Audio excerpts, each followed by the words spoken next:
Hello friends, मैं teacher Sangeeta Singh और आज आप लोगों को मैं समझाने वाली हूँ कक्षा 10वीं विषय हिंदी का पाठ 3.3 घिसा, जिसकी विधा है रेखा चित्र और कवित्री हैं महादेवी वर्मा।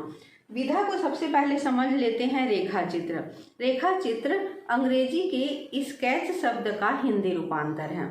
जिस प्रकार से स्केच में लाइनों के माध्यम से चित्र को उकेरा जाता है, उसी प्रकार से हिंदी साहित्य में रेखा चित्र में व्यक्ति और उसके व्यक्तित्व को शब्दों के माध्यम से उकेरा जाता है, उसे हम रेखा चित्र कहते हैं। चलिए देख लेते हैं महादेवी वर्मा का जीवन परिचय।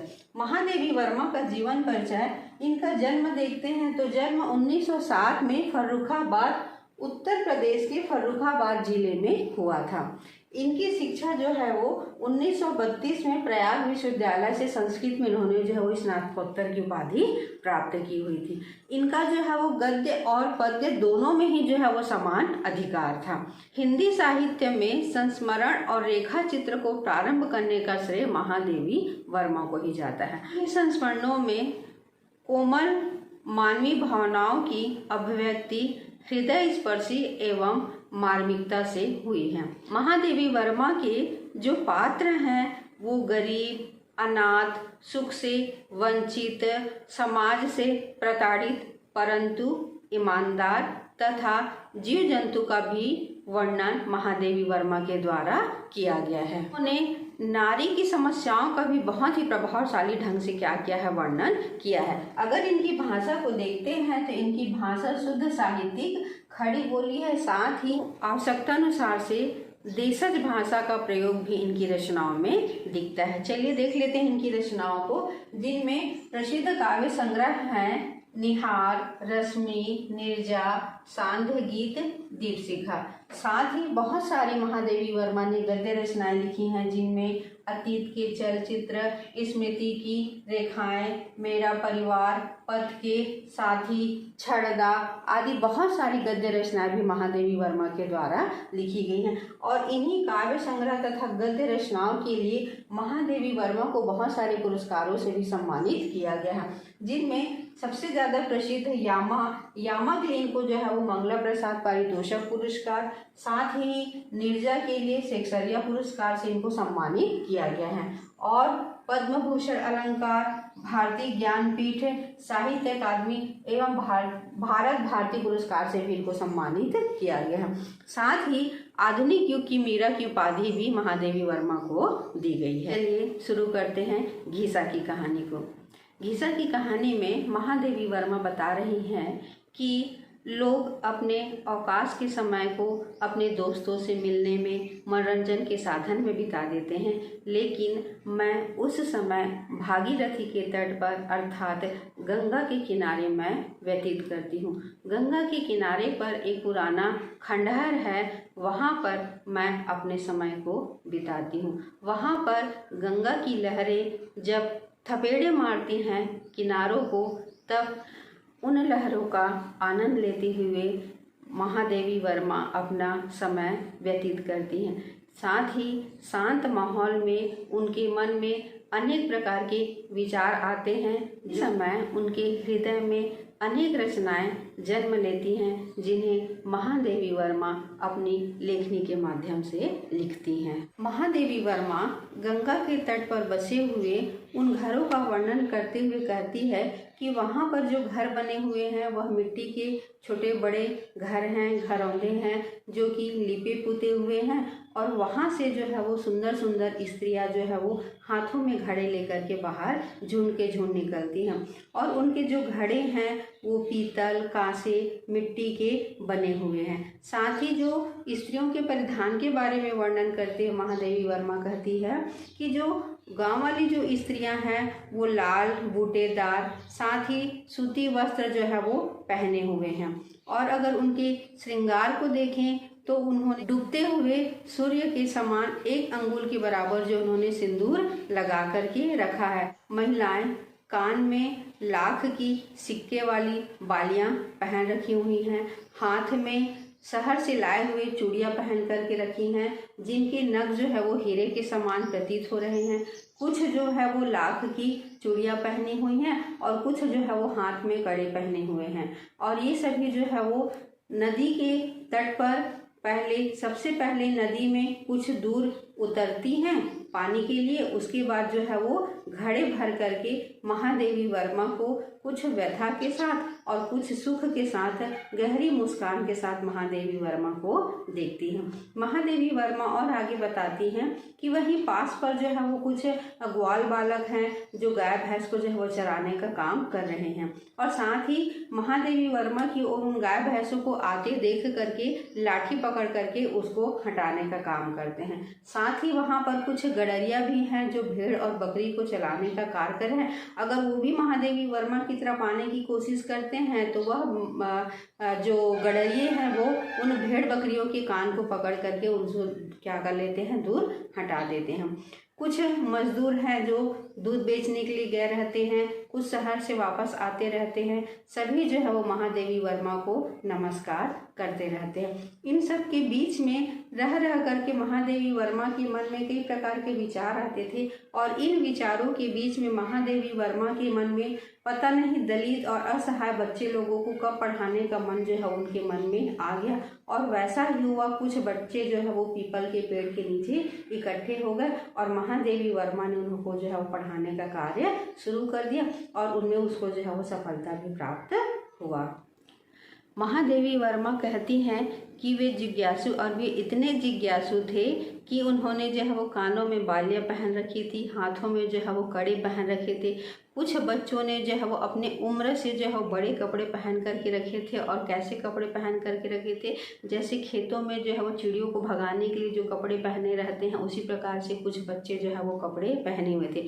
लेकिन उनमें से कुछ बच्चे ऐसे थे जिनके मुख में जो है वो मलिनता थी, शरीर क्या था, दुर्बल था, पीली आंखें थी। उन्हीं में से एक अकेला रह गया था, घीसा। महादेवी वर्मा कहती है कि मैं उस संध्या को मैं नहीं भूल सकती।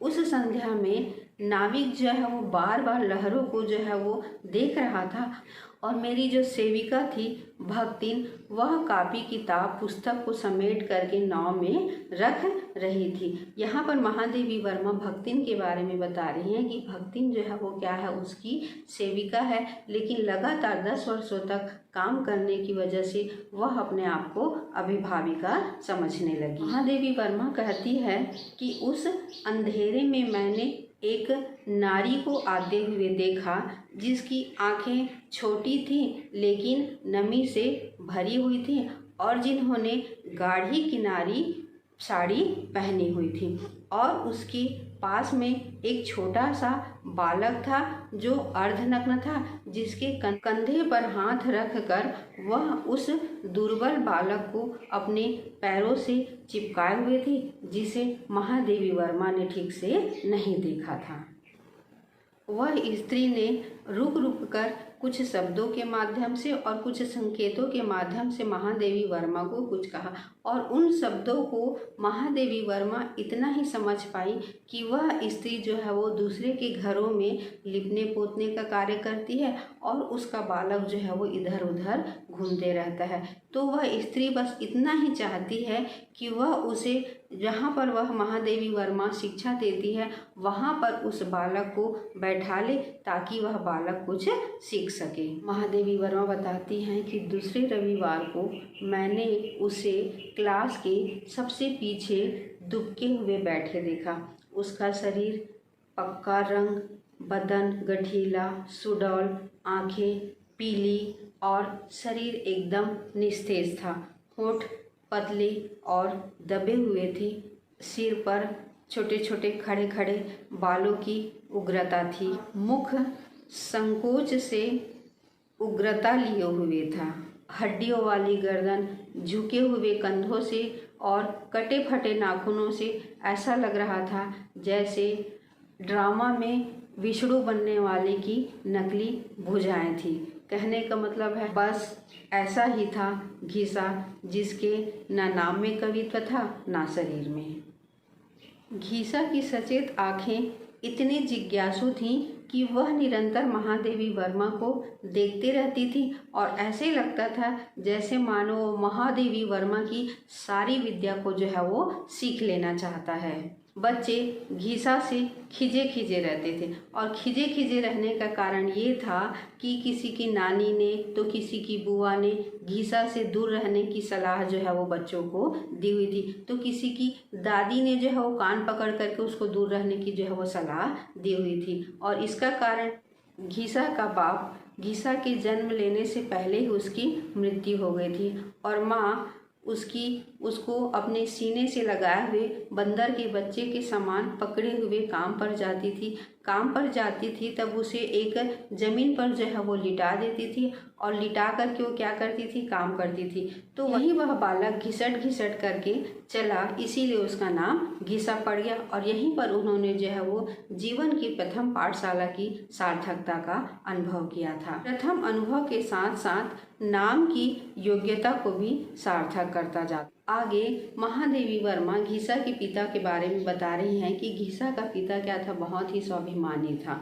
वह जो है वो डलिए बनाने का कार्य करता था, साथ ही वह बढ़ाईगिरी का भी कार्य कर लिया था। बढ़ाईगिरी करने के साथ साथ ही वह ठाकुरों के घर में जो है वो जा कर के लिपाई पुताई करने का भी कार्य कर लिया था। इससे उसको जो है बहुत ज़्यादा अच्छी आय होने लगी थी। अच्छी आय होने के साथ ही वह जो अपने गाँव की बगल गाँव से जा कर के एक सुंदर लड़की से उन्होंने क्या कर लिया था, ब्याह कर लिया था। धीरे धीरे जो है वो समय बीतते गया और अचानक हैजे की वजह से उसकी क्या हो गई थी, मृत्यु हो गई थी। वह उसकी माँ भी क्या थी, बहुत ही ज़्यादा सुंदर थी। सुंदर होने के साथ क्या थी, वह अभिमानी थी और बड़े कोई घर के तरीके से स्वांग रह करके क्या करती थी, अपना जो है वो जीवन यापन करती थी। अपने पति की मृत्यु होने पर वह स्वयं ही अपने हाथों की चूड़ियों को तोड़ करके सफ़ेद जो है वो धोती को धारण करके अपने बच्चे को जो है वो देखभाल करने लगी। और घीसा जो है वो अपने पिता की मृत्यु के 6 महीने के बाद जो है वो उसकी पैदाइश हुई थी। इन सब बातों को जानकर घीसा के प्रति महादेवी वर्मा का लगाव और बढ़ गया। महादेवी वर्मा घीसा के बारे में बताती हैं कि वह पढ़ने में, सबसे पहले समझने में, अपनी स्लेट को चमकदार रखने में, अपनी कापी किताब में एक भी धब्बा न लगा देने में उसकी इस प्रकार की जो है वो चातुरता को देख करके महादेवी वर्मा का मन करता था कि उसे वह अपने पास रख ले और उसकी जो है वो सारी विकास की व्यवस्था उसके लिए कर दे।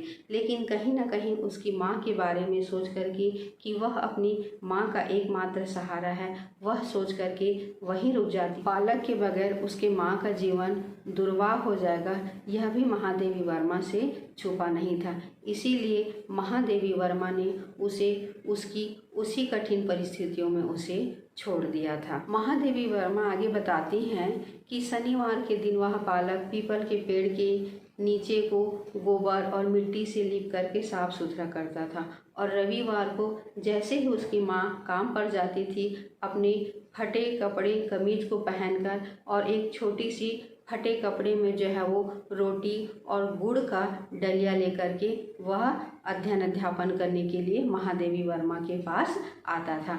वह दूर से ही नाव को जो है वो देखते रहता था कि महादेवी वर्मा आ रही है कि नहीं आ रही करके, और जैसे ही महादेवी वर्मा की नाव को देखता था तो वह खुशी से उत्साहित होकर के वह सभी को बच्चों को बताता था कि गुरु साहब आ रही हैं, गुरु साहब।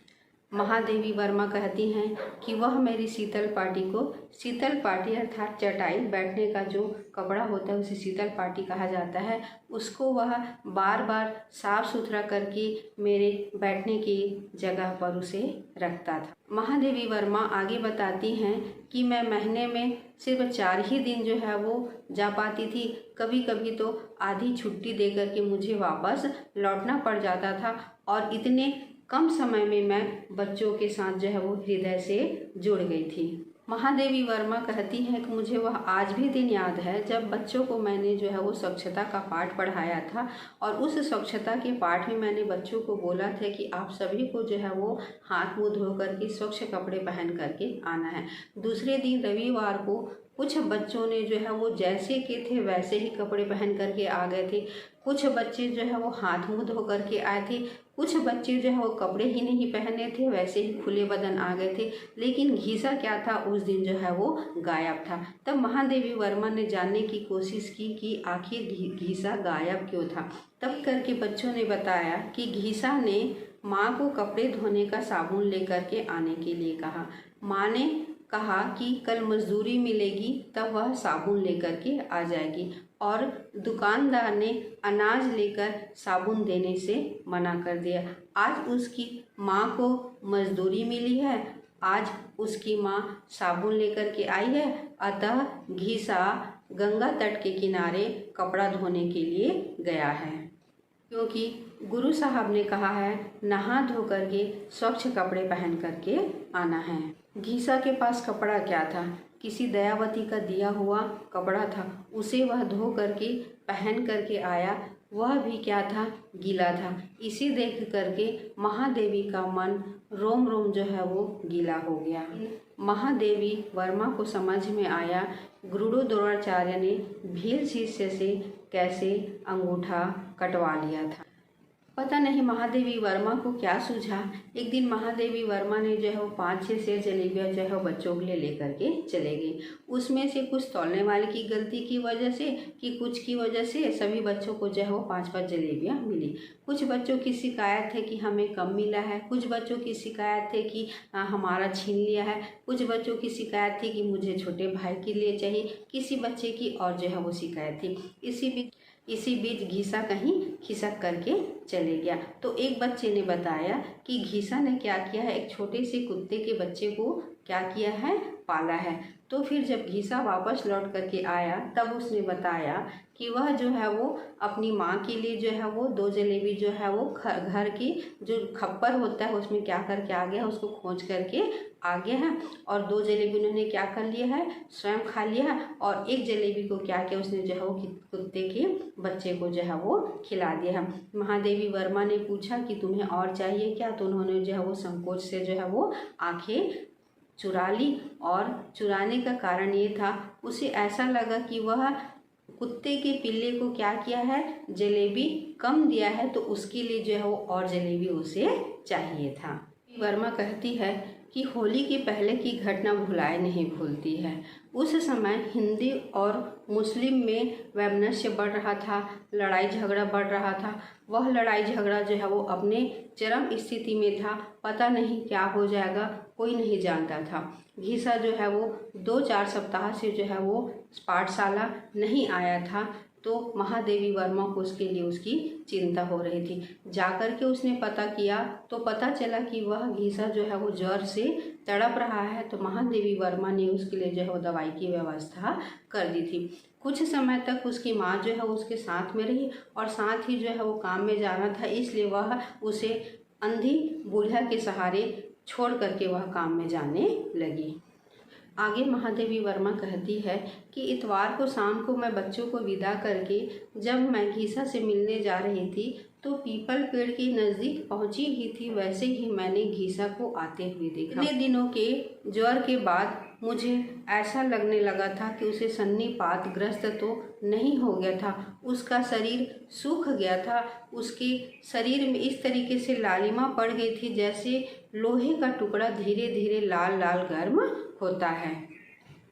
पर उसके वातग्रस्त होने से अधिक चिंताजनक बात उसकी समझदारी की निकली। अपनी आजी को तंग न करके जब उसे प्यास लगी तो वह स्वयं उठकर पानी पीने लगा और स्वयं जो है वो कष्ट सहने लगा। उसे मुल्लू काका से पता चला कि पास के शहर में दंगा फैला है। यह सुनकर के वह मुल्लू काका के जाते ही कभी पेड़ के सहारे कभी दीवार के सहारे चलते हुए वह महादेवी वर्मा के पास आया और वह गुरु साहब को किसी भी हालत में शहर जाने नहीं देगा।